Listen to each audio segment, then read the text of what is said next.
The first State of Union was given by George Washington in January 8, 1790. He addressed the joint session of Congress, wrote 7 pages. At least I have been watching and following a State of Union by any president in the United States since 1983. And ever since, I have seen a very calculated speeches, very measured speeches with some political rhetoric and political arguments. However, there has been some here and there outburst by a person or one of the representative, which has been criticized by many, not only by the government official, not only by the majority leaders or leaders of the Congress and all the politicians, but by public. I remember President Obama once in his State of Union, a person shouted, "You lie." Whether he was lying or he was not lying, it was inappropriate, it was uncalled for, and there was some backlashes with that report. In any rate, most of the State of Unions goes with some, polite reaction. For example, if this is a Democrat, the Republican don't stand up or don't clap, and if it's a Republican, the Democrats sit down and don't move. But we have to remember, we are all Americans.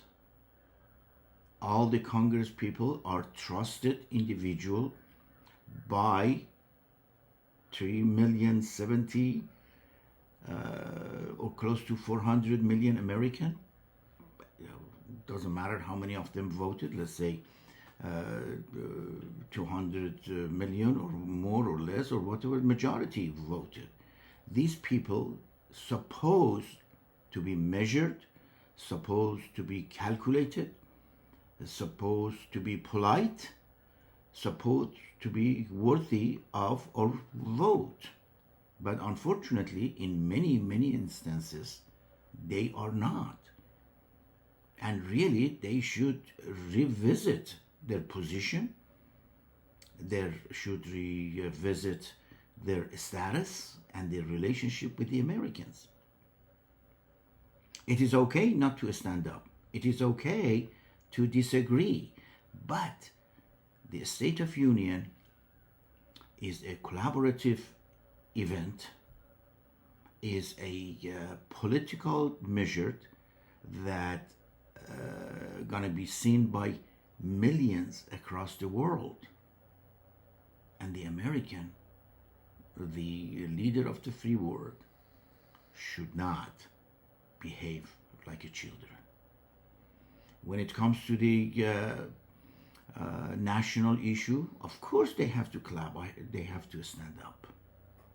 If they disagree, they can voice their disagreement by sitting down or frowning or something, but shouting and call the president murderer, call the president you killed American, that's a shameful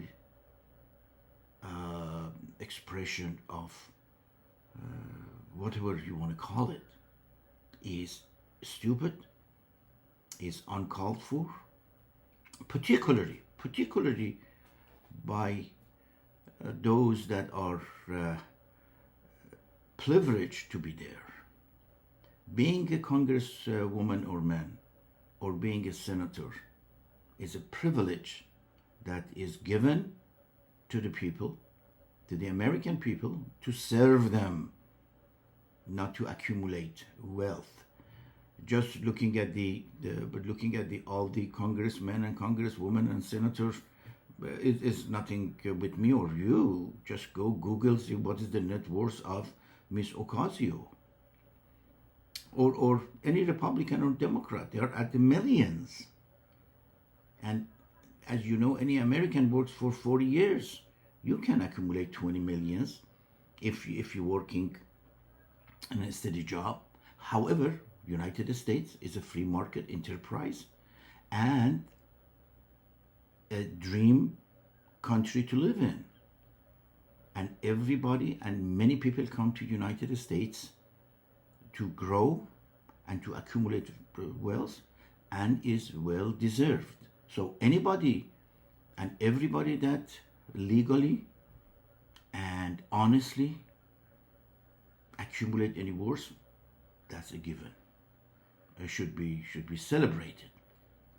The event of this State of Union of President Trump and the expression of the unleashed and uncalled for reaction of Ilhan Omar, the Congresswoman, was inappropriate, was disappointing, and was not an honest opinion. Calling President of the United States murderer, that's uncalled for.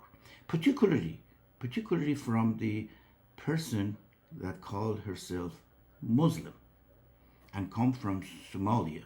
In Somalia, women do not have right to walk. They do not inherit similar to the men. They cannot divorce. They cannot look another person. They would be executed.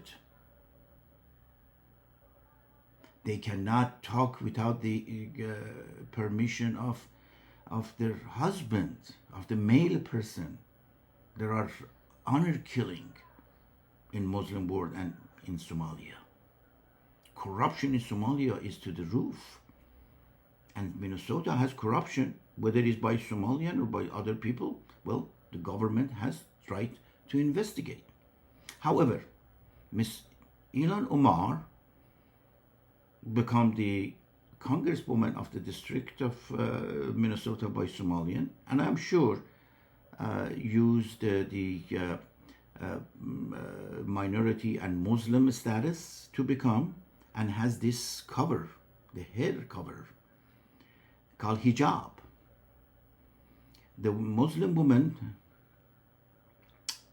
cover their hair because they believe that there is a ray and there is a waveform coming out of the hair of the woman that sexually excite men and create some sort of sexual abuse in the streets. And they wear because they don't want to be subject of sexual abuse. As such, they think that's a virtue and they're going to go to heaven. And then they consider all the women who do not have hijab, that they are sexually abused and exploited, and they all go to hell. The Muslim cannot drink alcohol. The Muslim cannot be involved in any trade, manufacturing, distribution, in any form or shape in alcohol trade. Is punishable by flagging, by in prison, and even in many instances that we have seen in Somalia, in Iran, in Afghanistan, they could be killed. Well, Miss Omar, that is still assume she feels that she is Somalian, but that's all right. That's for United States to decide. Is married to Tim Minett, the husband. The husband is the co-owner of California-based wine company called ESTCRU LLC. And they have millions. And Mrs. Just did a search, and Mrs. Omar has declared the income from husband to the Congress as their income. So, any alcohol product is forbidden, is haram. And if you do haram, you cannot pray to God.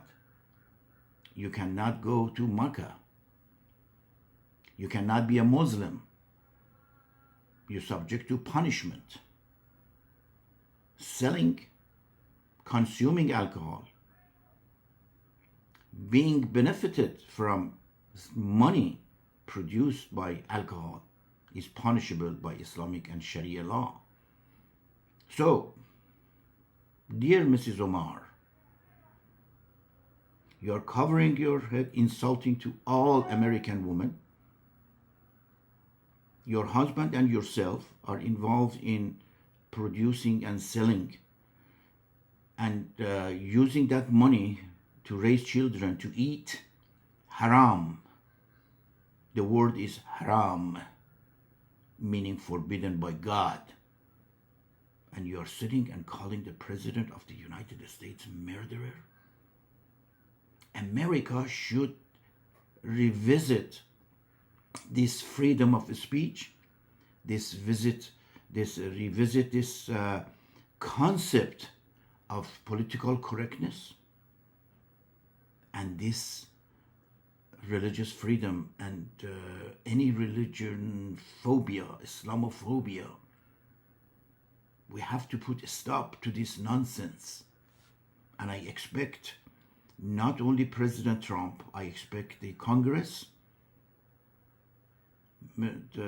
congressman and leader of the lower house, Mike Johnson, to look into this. And Americans should ask questions.